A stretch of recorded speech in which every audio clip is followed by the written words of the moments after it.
ये मान लेना कि हमारा समाज विज्ञान से दूर था, उसे ये ज्ञान ही नहीं था, तो मैं ये कहूँगा, दावे से कह सकता हूँ कि आज भी वो विज्ञान का ज्ञान, वो समझ अगर मैं कंपेयर करूं तो निश्चित रूप से हमारे 130-135 करोड़ जनता में काफी अच्छी है। इसलिए कई बार हम सोचते हैं कि दुनिया के बाकी देश बड़े मॉडर्न साइंटिफिक हो गए और हम लोग बिल्कुल अनसाइंटिफिक हैं, तो ये भी एक परस्यूड नोशन है। और कहते हैं कि आप मिथ अगर कोई चलता है, मिथ के बारे में ऐसा कहते हैं कि आप कमजोर हो गए तब मिथ चलता है। आपके बारे में गलतफहमी कैसे चलती है? और गलतफहमी चलती है इसका मतलब आप सक्रिय नहीं है। और इसलिए मुझे लगता है कि ये जो गलतफहमियां है, जो मिथ्स है, उसको समाप्त करने के लिए सक्रियता की आवश्यकता है। उस दृष्टि से बहुत सारी अलग अलग प्रकार से हम लोगों के प्रयास आवश्यक हैं। आज स्वाधीनता के 75 वर्ष को हम लोग मना रहे हैं। स्वाधीनता आंदोलन में हमारे विज्ञान के क्षेत्र में उस समय भी द हिंदू केमिस्ट्री लिखी गई, उस समय भी ऐसी कई सारी किताबें लिखी गई, उस समय भी ये अनुसंधान रिसर्चेस हो रहे थे। ये भी एक स्वाधीनता का संग्राम ही था। इसलिए मैं उन वैज्ञानिकों को भी स्वाधीनता सेनानी ही मानता हूं जिन्होंने ब्रिटिश काल में भी अपने इस भारत की विज्ञान परंपरा को आगे बढ़ाने का बहुत बड़ा परिश्रम किया, प्रयास किया।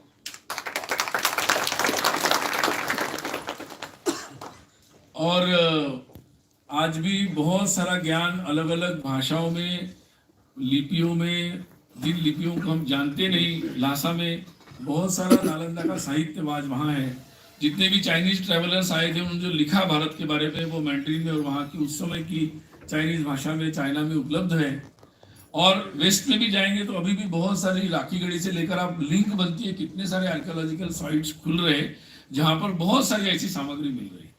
मुझे लगता है कि आज उन सब चीज़ों को समझना और उसके आधार पर हम नई पीढ़ी तैयार होना कि जो कट पेस्ट कॉपी में दूसरों के भरोसे नहीं चलेगी, जो भारत के बारे में सोचेगी, भारत के स्वाभिमान से सोचेगी, भारत के बारे में, भविष्य के बारे में सोचकर हमें कौन सी टेक्नोलॉजी चाहिए, ये निर्णय न रोबोट पर छोड़ेगी, न ये निर्णय वेस्ट पर छोड़ेगी। ये निर्णय खुद दुनिया के हित में करने के लिए सक्षम ऐसी पीढ़ी हमें आवश्यक है।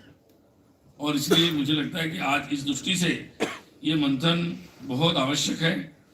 और कुछ शुरुआत में मुझे लगता है एक भी अगर हो जाए कि कुछ नाम हम लोगों को पता हो जाए, पाणिनि कौन है, पतंजलि कौन है, ये मर्म क्या होता है, वर्म क्या, चिकित्सा क्या होती है, कहाँ से गया, अभी ये सब चीज़ें दुनिया में कौन सी चीज़ कहाँ से गई ये मालूम होना आवश्यक है।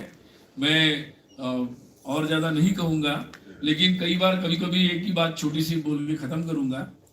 मैं कुछ दिनों पहले जब चाइना गया, लगभग 10-12 साल हो गए, तो वहाँ हम घूम रहे थे तो चाइनीज़ में लिखा था मैंड्रीन में, लेकिन नंबर्स इंग्लिश में लिखे हुए थे। तो मैंने कहा ये नंबर्स आप लोग भी हमारे जैसे इंग्लिश में यूज़ करते हैं क्या, ऐसे मैंने पूछा। उन्होंने कहा this is not English, this is Arabic Hindu. तो मैंने अरेबिक हिंदू क्या है, तो बोले हिंदू से आया, बट हमें उधर से आया इसलिए हम उसको अरेबिक हिंदू बोलते हैं। अब ये ज्ञान मुझे हेनान प्रोविंस में भी मिला और बीजिंग में भी मिला, तो मुझे लगा कि मुझे तो इसके बारे में और जानना ज़रूरी है। तो मुझे लगता है कि ये शबरीश के पुस्तक ने हमारे अंदर वो पढ़ने के बाद भी आपके मन में भी ये इच्छाएं बहुत जागरूक होगी कि हमें भी बहुत कुछ जानना है, बहुत कुछ समझना है। और इस दृष्टि से ये आज आप सब लोगों ने इस बात को, शबरीश को प्रोत्साहन दिया यहाँ आकर, और हमारे अतिथियों ने भी यहाँ प्रोत्साहन दिया।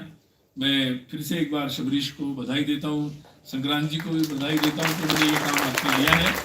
और निश्चित रूप से हम सब मिलकर भारत को और आगे बढ़ाएंगे, यही हमारा संकल्प है।